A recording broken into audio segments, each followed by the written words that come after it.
So before we begin, let's take a moment and cultivate our motivation.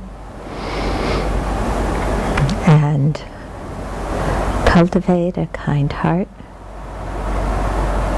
recognizing that our lives are dependent on other living beings, seeing how much kindness exists in society, how many people help other people each day.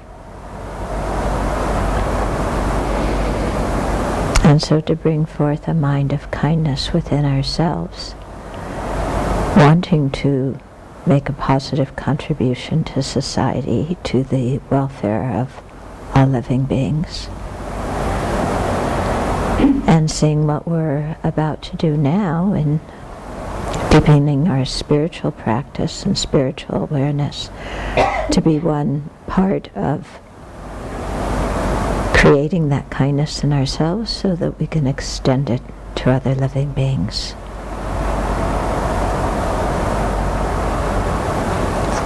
And so with the intention of benefiting others, both immediately and in the long term, both on a practical level and on a spiritual level, and let's share together this morning.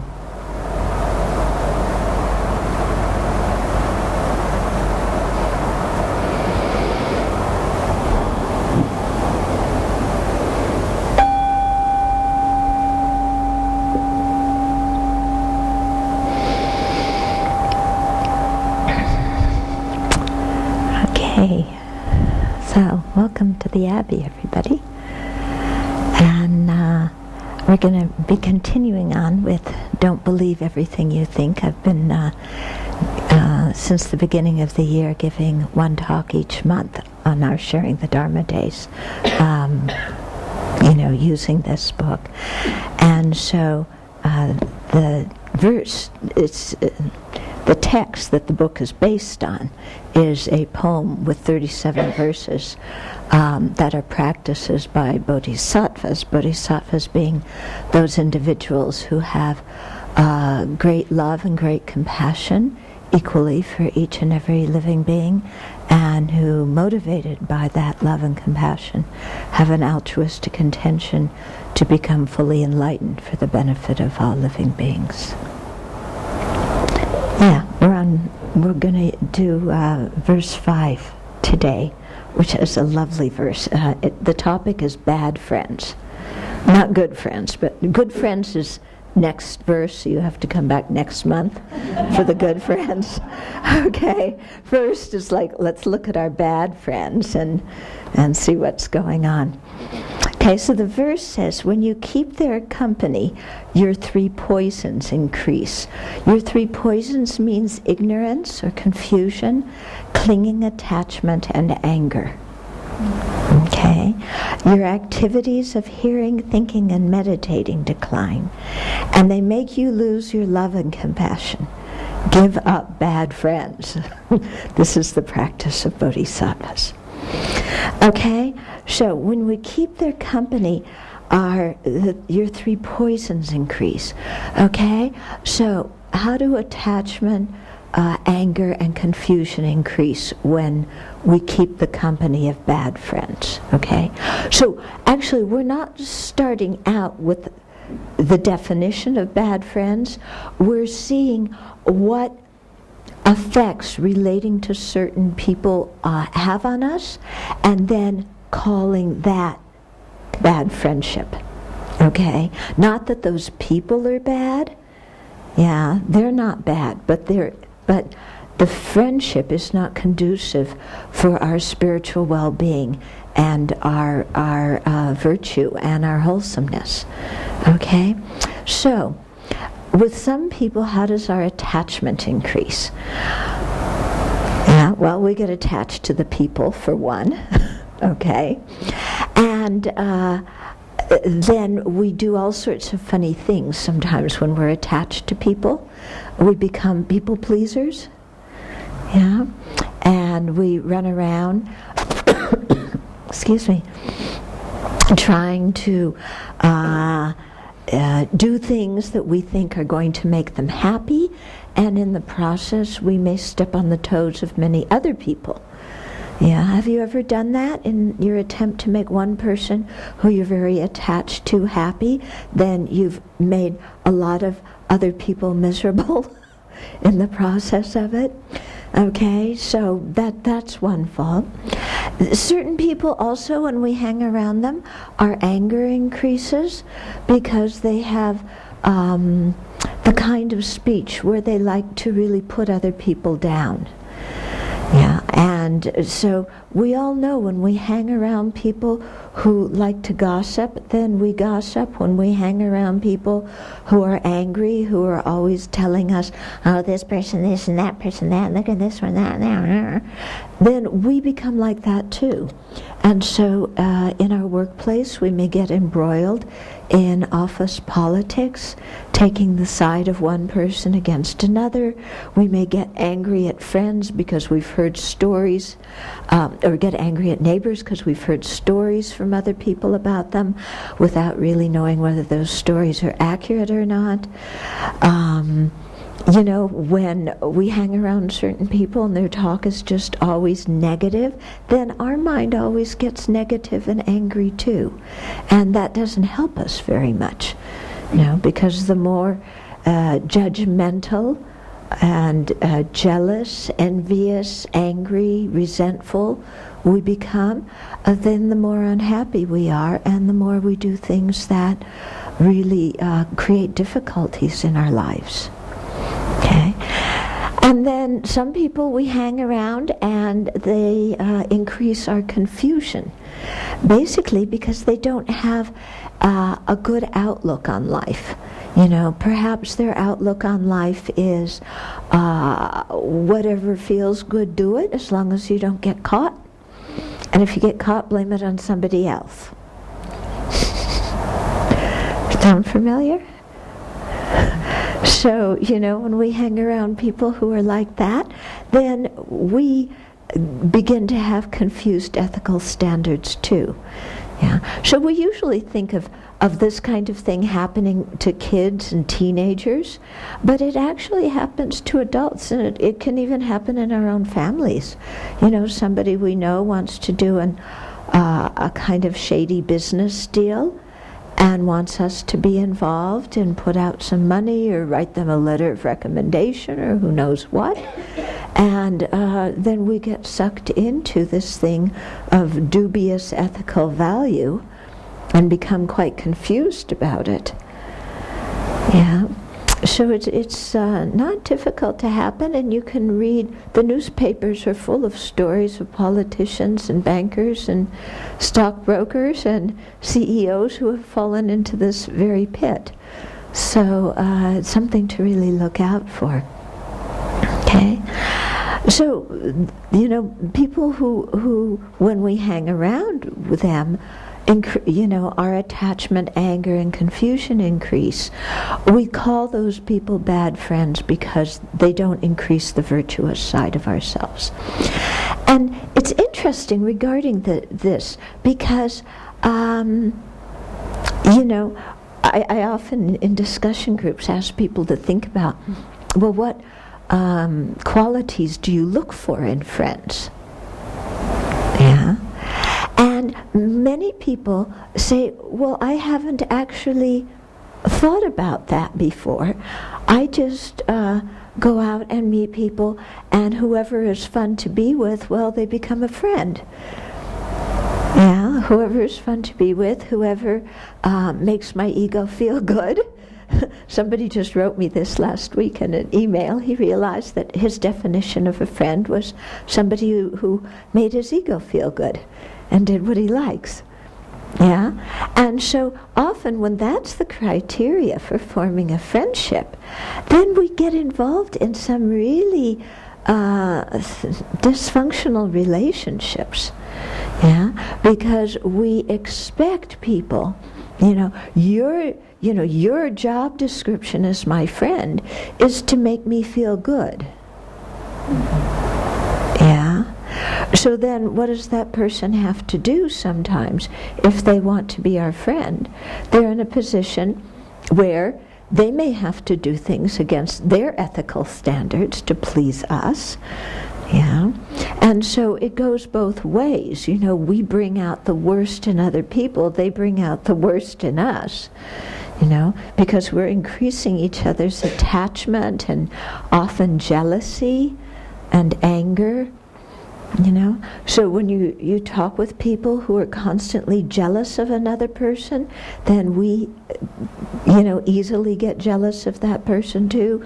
When we talk to people who's always bad rapping somebody, we bad rap them too. Yeah. When we hang around people who lie, then we start fudging the truth too, and we often get really stuck in their lies because sometimes they want us to lie for them. Ever had that happen?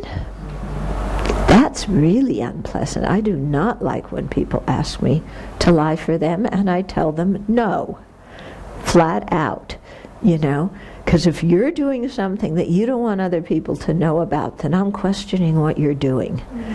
To start with. Okay. And if you think lying is the correct way to handle it, I don't want any part of it. But often, people will expect that from us. And again, if we're attached to the person, if we feel obliged to them, if our own mind is confused, then we'll go along with it. And then, of course, when the whole thing gets discovered and falls apart, then, we're cooking, aren't we? We're in hot territory. Yeah. So then the second line says, when we keep their company, your activities of hearing, thinking, and meditating decline. Okay? So in Buddhist study, or in spiritual study whatsoever, there's three kind of components for our practice. The first one is hearing or learning. The second one is thinking about it. And the third one is meditating or putting it into practice. So the first thing we have to do is always learn. Yeah, if you don't know the tenets of a spiritual tradition, there's no way you can practice it. If you haven't had instructions on how to meditate, how are you going to meditate? Yeah, well, people think, well, you just close your eyes, and then you dream of Prince Charming on the beach, and positive affirmations, yeah. I'm so wonderful, I'm so gorgeous, I deserve Prince Charming. That's meditation? I don't think so. Okay? So we have to study to learn how to meditate. Okay? If we want to cultivate love and compassion, we can't just sit down and say, I have love and compassion for everybody. We don't feel something just because we say to ourselves, I feel that.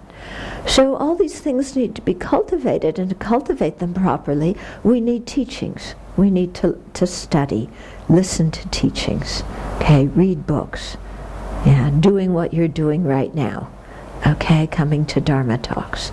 So when we're with some people, our hearing declines, because we want to go for a Dharma talk, and they say, it's July, in the middle of summer. This is gorgeous weather. Don't you remember what winter in Spokane is like? Why are you going to this place, out in the middle of nowhere to sit and watch your belly button? This doesn't make sense on a beautiful summer morning. We should go to the park instead. We should go golfing instead. We should go jogging instead and take the dogs running. And what in the world are you going to learn from, going to some kind of spiritual mumbo jumbo by all these people because they don't know what they're talking about anyway? So we all know people who like that.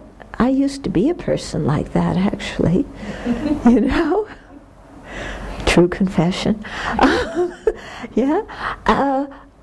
But it's true, so when we have friends like that who don't see the value in our spiritual practice and themselves don't have much of a spiritual inclination, then, they're going to interfere with our learning and our study and our hearing of teachings, because they're going to, want to take us to do this or do that or something else.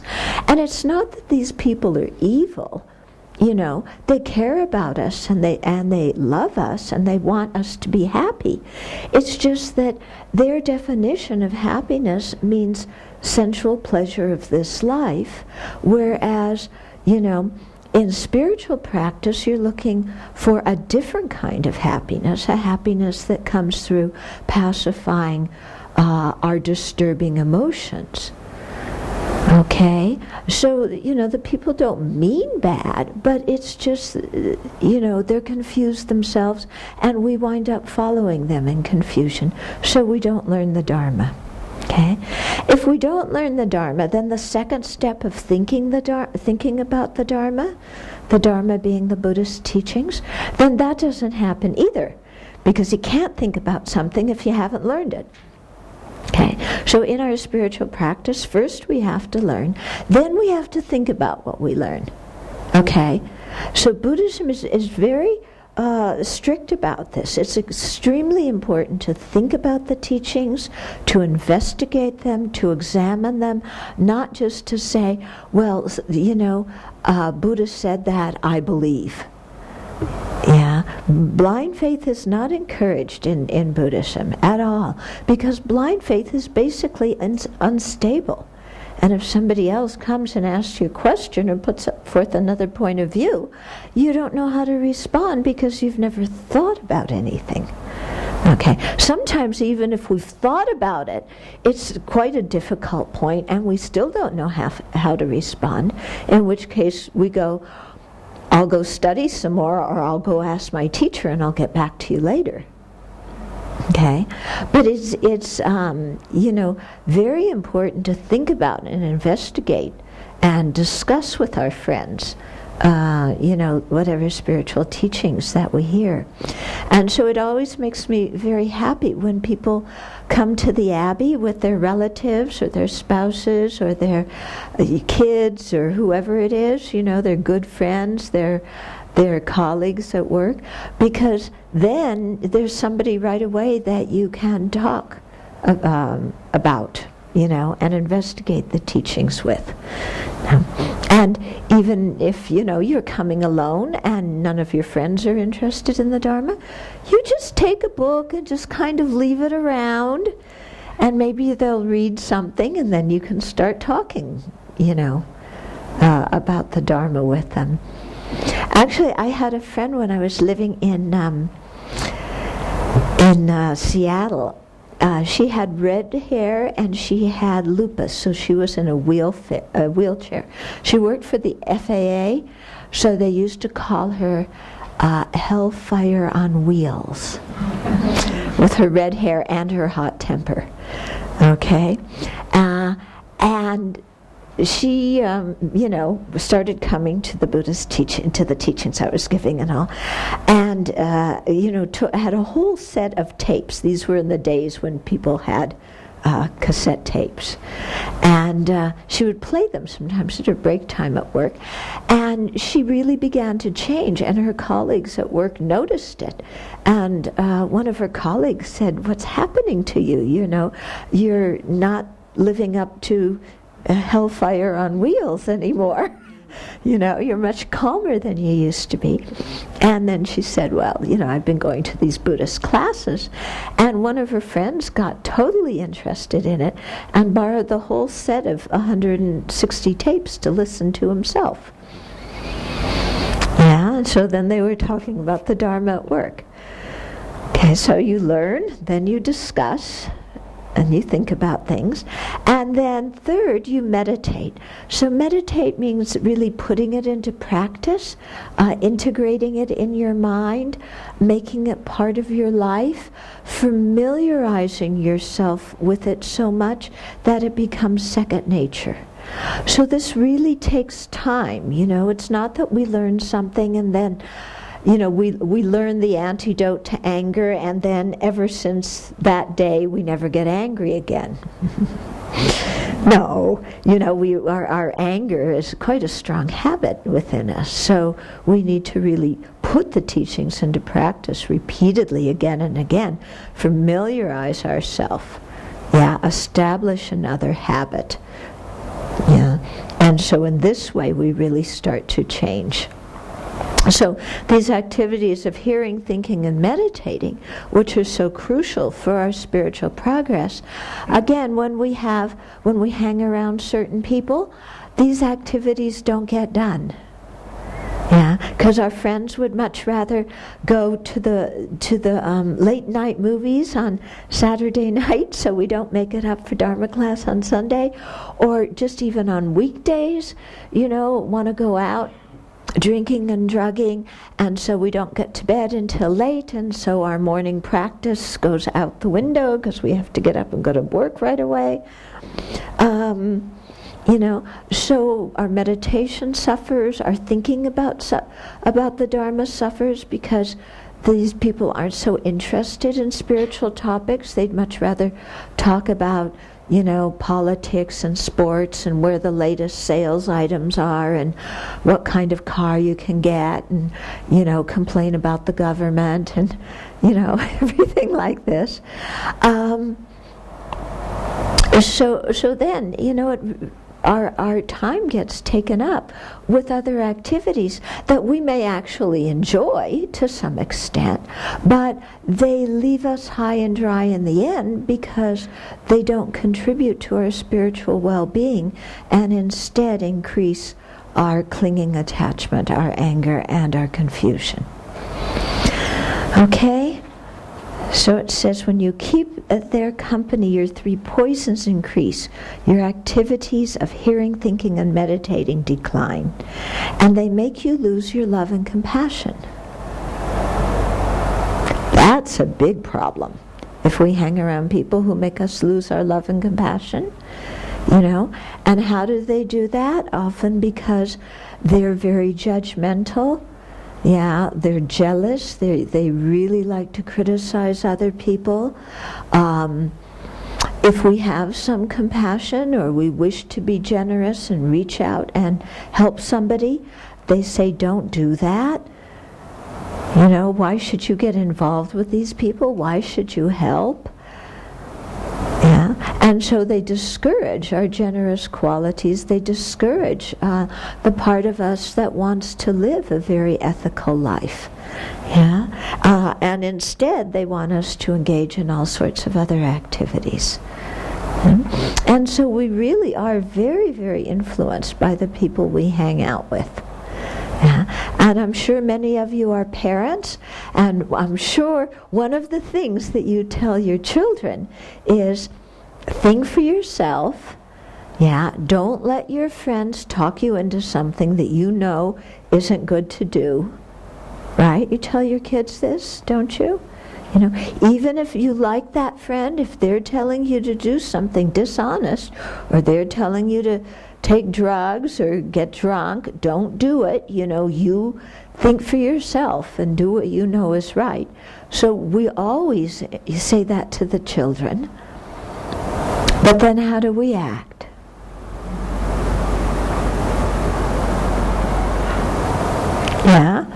Do we think for ourselves, or do we just go along with what other people do, and get involved in their tricks and their trips? Do we drink and drug simply because we don't want people to think badly of us? I can't tell you how many people come and tell me, well, I only drink at parties because if I didn't, other people are going to think that I'm kind of prudish and I won't fit in. And so many people tell me that I begin to think that at parties most people don't really want to drink, and they're all drinking because they think everybody else expects them to drink. And I often think, well, what happens if you say, no thank you, I don't drink?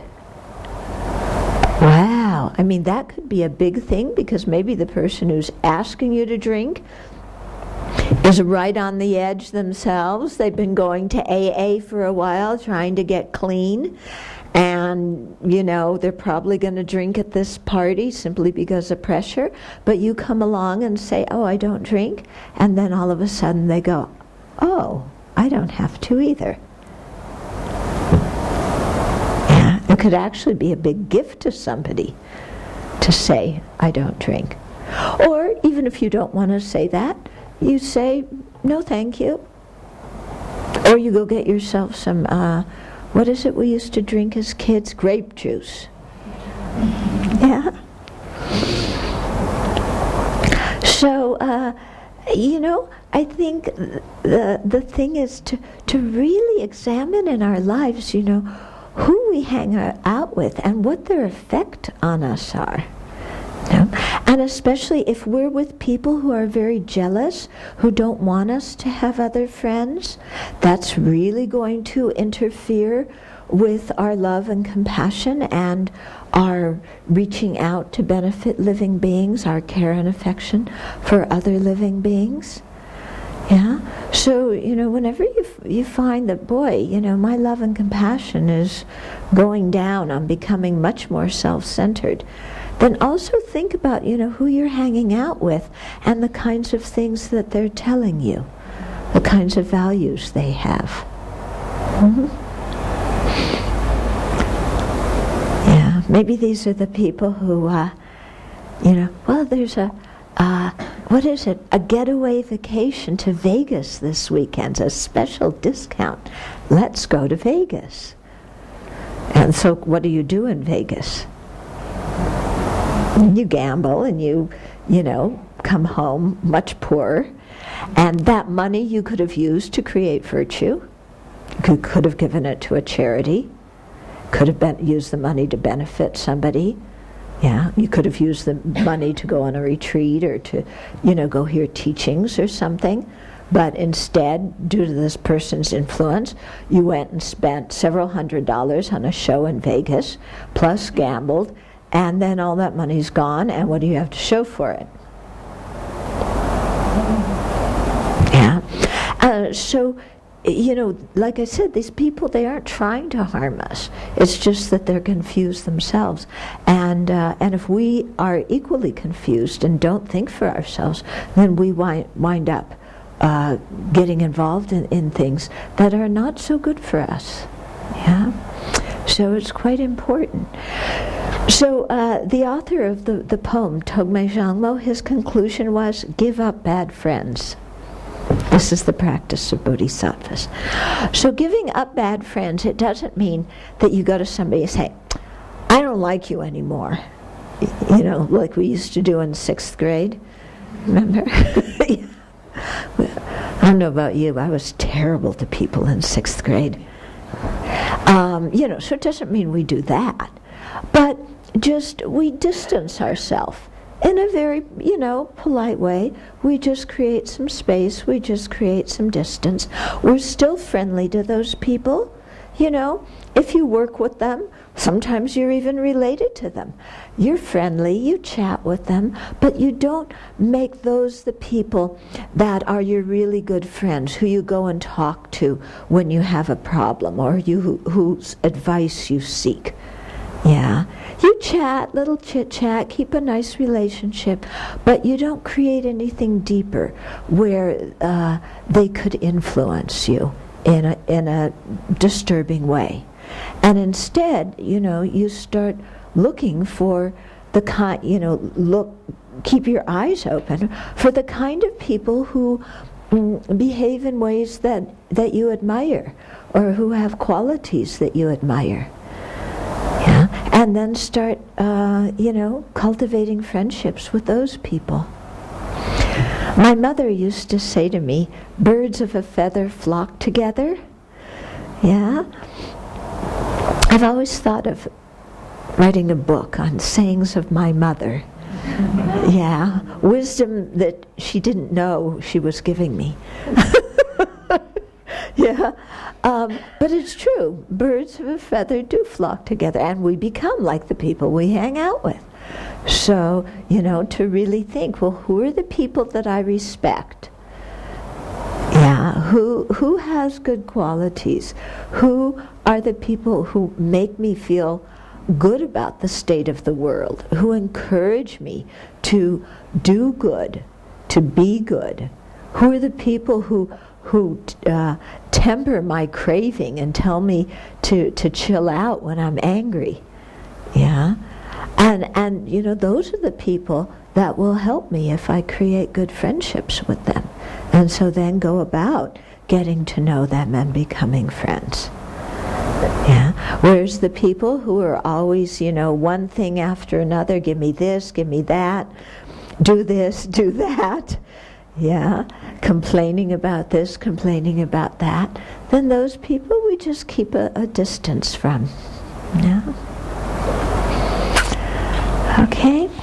So let's see. In this book, what I did is not only explained each verse, but I also gave some stories, real life stories from people, so that you could really see how they put the verse into practice.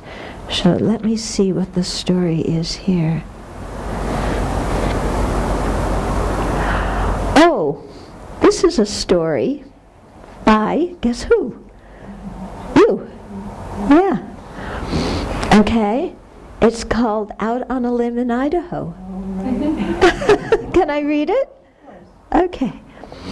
So she said, bad friends, this is about her in her previous incarnation where she was still Barbara. Okay. Bad friends are not necessarily evil people. They may be friends who distract us from our Dharma practice. When I lived in Seattle, I went to the Dharma Center regularly. Thus, I heard teachings frequently and was connected with a network of Dharma friends at that center. After a few years, I moved to Idaho, and my teacher moved to Missouri. By that time, I was confident that I had enough Dharma in me to be able to sustain my practice wherever I went. I felt clear about my connection with my teacher and the Dharma community in Seattle. I sustained my practice in Idaho, attended some retreats, and saw my teacher occasionally.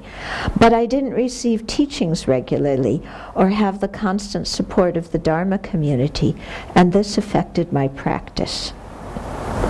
Well, we started a Dharma group in Idaho, and that helped. I was still out on a limb. Being the facilitator of the group helped my study, but I rarely received teachings myself, and so my practice didn't continue at the level I had been before moving, the level I had before moving. Before moving to Idaho. Okay. Now I see that I was deceived and perhaps a bit arrogant to assume that I had enough Dharma experience to maintain my practice without being close to my teacher.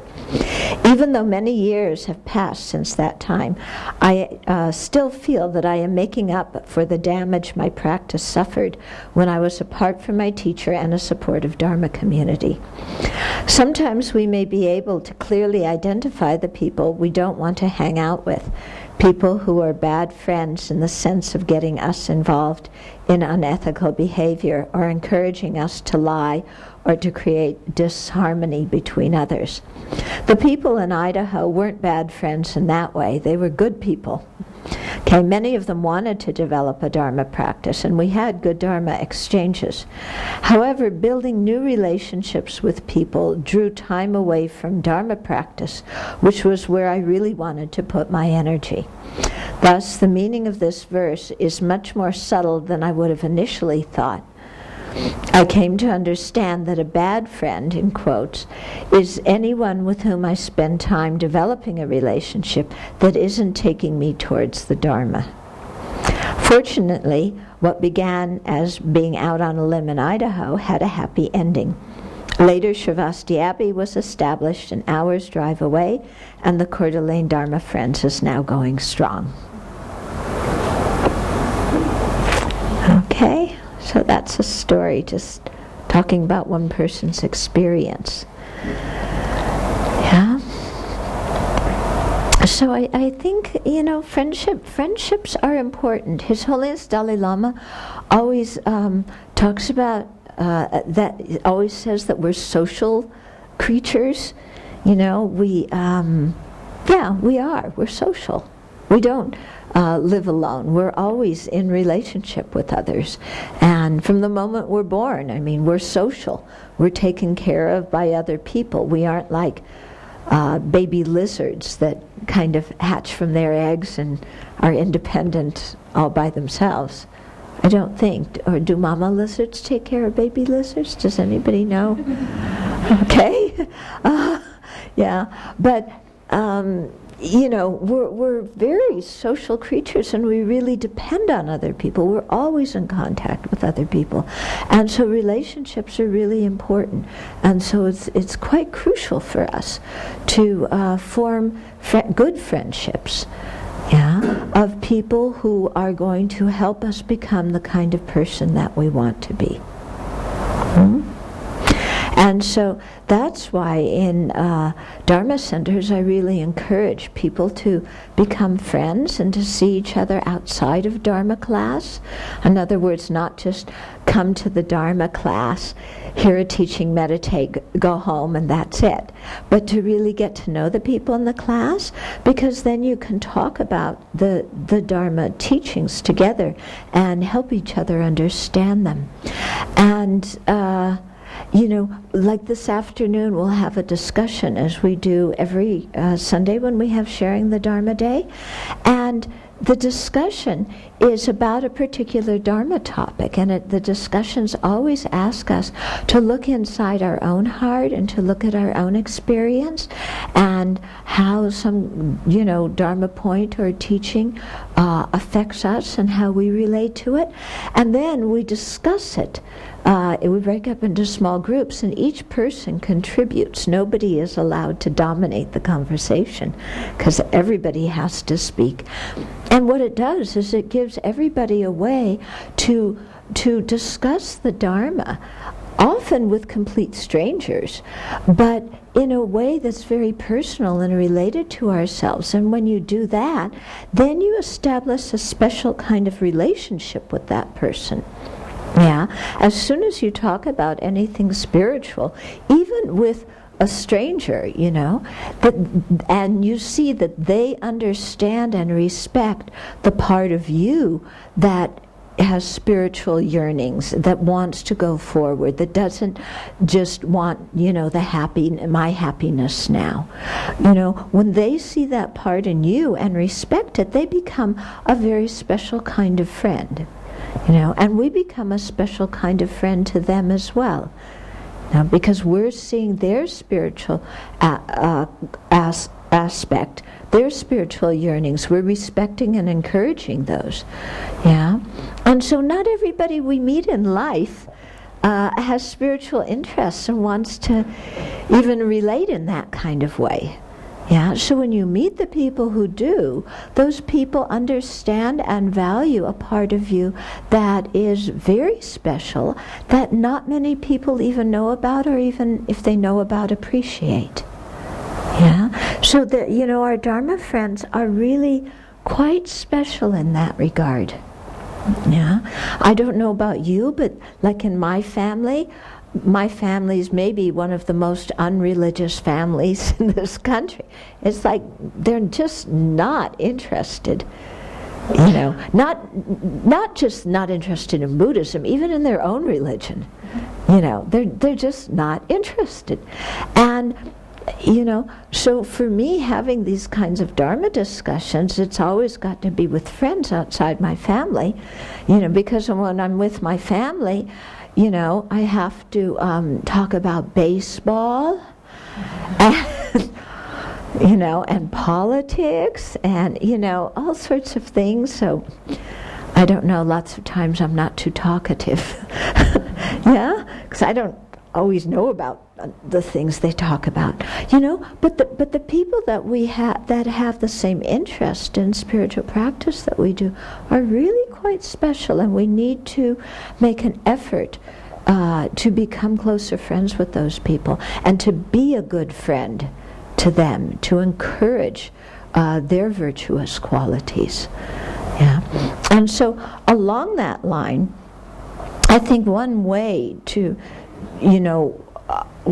that good friends help each other is when one person is upset, or is afflicted by some kind of disturbing emotion, or when they're contemplating doing some kind of action that is against the precepts and against, basic ethical conduct, that a good friend will step in and say something.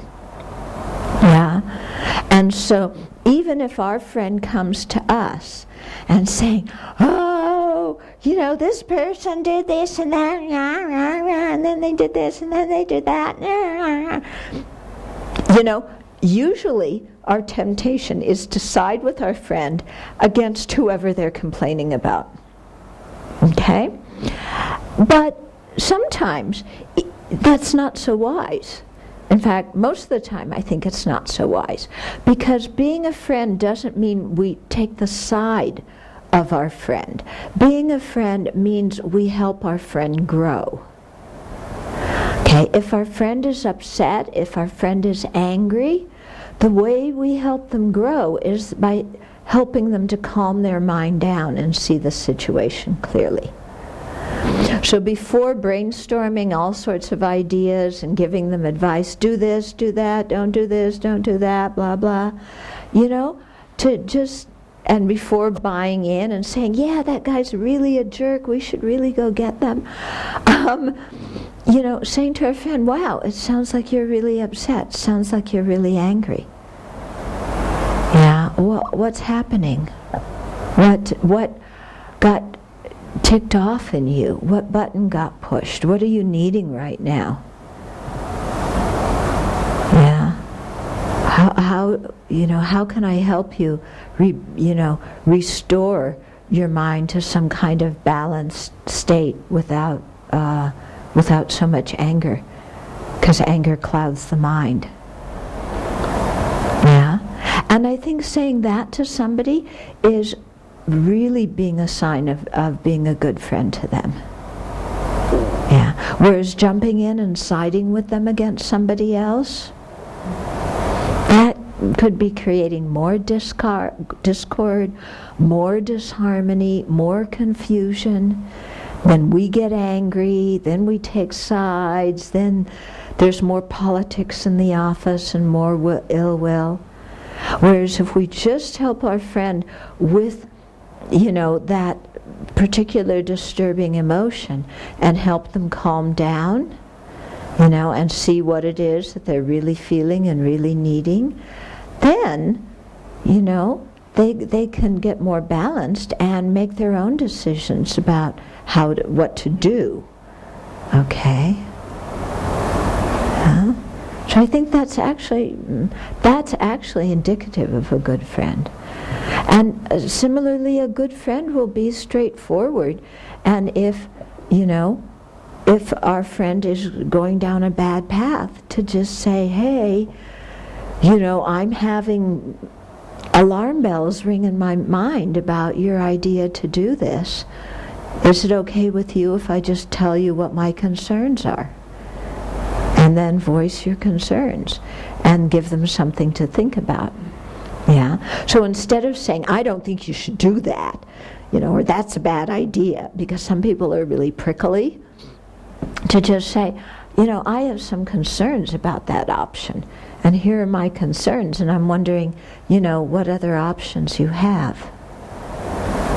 So you present it in a much more open way. And then, then the person might sit and think about what your concerns are and think,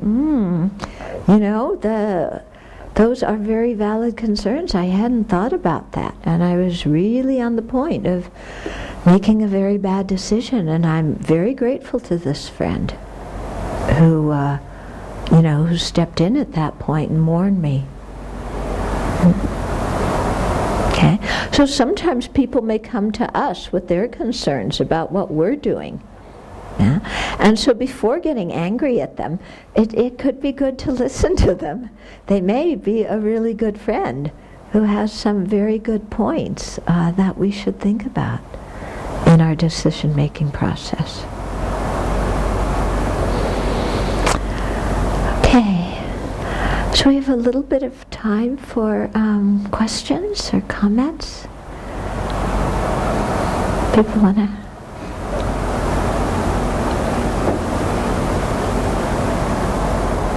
Yeah. If they're coming to you and they're this person that you're talking to. Could you speak a little louder? I'm sorry. If this person that's a friend of yours is coming to you and they're angry or concerned about something, how do you suggest helping them calm, or what are the kinds of things that you would actually say to them? Because a lot of people don't like it if you give them advice. So before you get to the advice, how do you help them open? Yeah. And giving advice often, isn't what the person needs.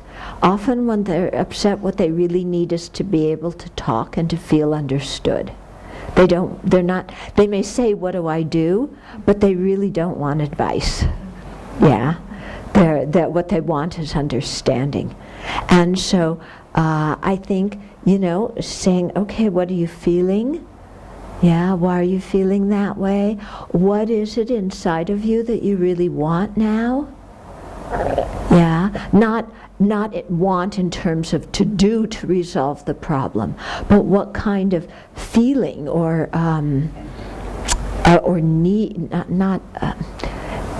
what kind of, what's going on inside of you? What do you really need now to be calm and peaceful in this situation? Okay, so the person may say, I need understanding, or I need space, or I need autonomy, or I need to be able to try my own ideas. I need confidence from the other person, or so you get them talking about what it is inside that they're actually needing and wanting, and that can very often just help them settle right down, because it gives them some insight as to how their own minds are working. Yeah. Whereas if right away we start giving advice, they're all stirred up and they can't see how to implement the advice, even if it's excellent advice. Yeah, so it's much, and we often do that because we're a country of fix-its. Yeah, somebody has a problem, tell me, I'll fix it for you. Okay, but people often, they don't want us to fix their problems. They want us just to listen and understand and to make comments that will help them explore what they're really feeling and needing at the time. Yeah? So if you have like an unhealthy relationship or friendship that you're trying to distance yourself from, like what do you do when they ask you like, why are you talking to me, or why are you not? Like what do you say? Okay, so there's a person who you feel is a bad friend towards, in that case, who stirs up stuff in you, you're trying to step away, and they say, why don't you call me anymore? Why don't we go out and do things together? And you can say, there are other things that I'm really interested in now, and I want to explore those other interests. Yeah. And if they say, well, we can do them together, and say, well, until now you haven't seemed very interested in those things. Yeah, and they're things that are quite important to me that I really want to direct my time towards. So if you want to come to me and do what I'm interested in, fine, but otherwise I'm feeling that maybe, we have really different interests, and so I need time for mine and you need time for yours. Mm-hmm. Mm-hmm. I'm having a hard time dealing with my parents. Mm-hmm. And around, we just had a holiday, and I'm forced to be there with them, but what I want to do is run away. Mm-hmm. It takes me out of, brings all kinds of negative qualities into my mind. Mm-hmm. Okay, so you're finding family gatherings quite difficult. Yeah. Is it because, what's difficult about them for you? I was raised by them in a dysfunctional, abusive way. It all just comes right back. Okay. Yeah, so you go into the family situation, and all the ways you're trying to grow now, you kind of forget about, because again, you're 6 years old. Anybody else find that when they go spend time with their family? No. You know, we're no longer 40, we're 4. Yeah. Well, it's not how do they do that. It's that everybody is in a habit. And everybody plays a role. And that's what's familiar, even though it's painful, it's dysfunctional, and nobody really likes it, but it's familiar. Okay? And so I think when you're in those kind of situations, you have to completely not play your role. Yeah, because as soon as we play our role, everybody else is going to play their role. If they're playing their roles and we refuse to play ours, we're throwing a wrench in the mechanism, and it can't continue on that way. Yeah. So let's say in your family, I'm just making something up here, you know, there's one family member who tries to make you and one of your siblings quarrel. You know, they're always kind of saying divisive words to get the two of you at each other. Yeah. And so they do that, and you just talk to your brother or sister, and you praise them. And you talk about their good qualities. So even though somebody else is trying to get you mad at them, you refuse to go there. And you just talk about their good qualities, or you talk about something you really appreciate in them, even if it seems like a non sequitur to what that other person is saying. Okay, I mean, let me give you an example. Some years ago, I was invited to a Thanksgiving dinner by a friend, and his parents had been married for, I don't know, 50 years or something like that, and they were starting to talk to each other in a certain way, and you know, I'm totally outside the family, but I was understanding that there were, you know, there's something going on here, yeah, that something's building up, and so I just went in and I took. I'm very good at this, by the way. You take one word that the person's talking about, and you talk about a whole other topic that uses that word. Okay? So let's say they're starting to quarrel about refrigerators and which refrigerator to buy. And you say, oh, you know, when I lived in India, we didn't have any refrigerators. And then you start talking about, wow, how it was like when you lived in India. And so this is what I did. And my friend said to me afterwards, he said, you know, like they were doing their usual trip together and it was going to turn into a big argument. And you just went and changed the subject and they didn't even notice it. Yeah? So this is often something, you know, that you can do. I mean, it's very easy to do. You just take one word and you go off on a whole other tangent. Yeah? Or sometimes, I mean, I've been in family situations with somebody, well, my mom.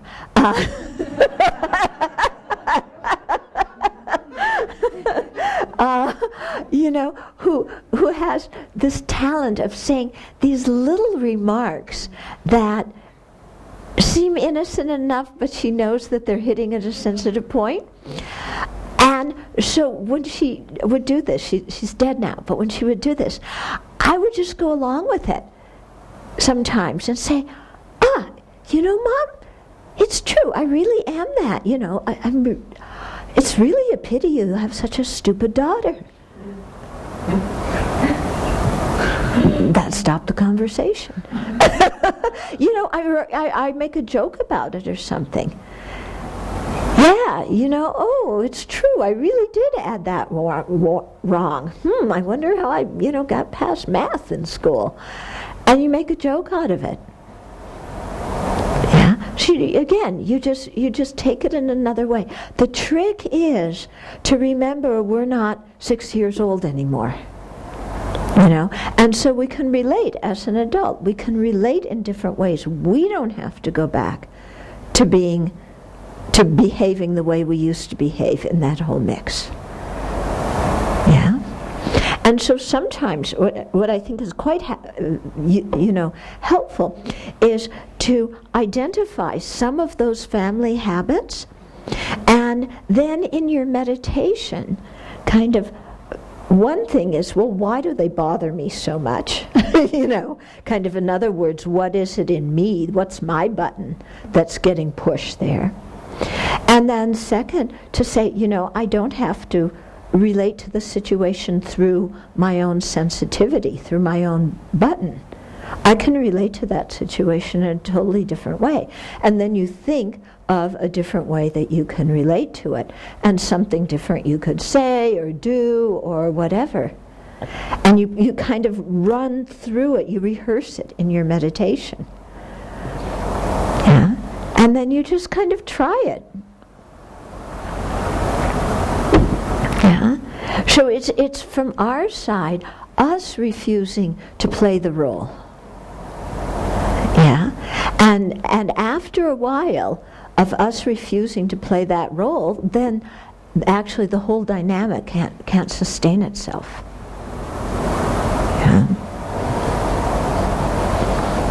So you have your own confidence and do that. Yeah. So I've, as becoming an older adult, and facing the challenge more and more of good friends attaching themselves to people who aren't good friends, by marriage or cohabitation or other life circumstances. Mm-hmm. And I guess it's an attachment thing for me. I don't want to give up the good friends, but when there's a negative person there, I'm struggling what to do with that. Yeah, so your best friend marries some guy who's a creep.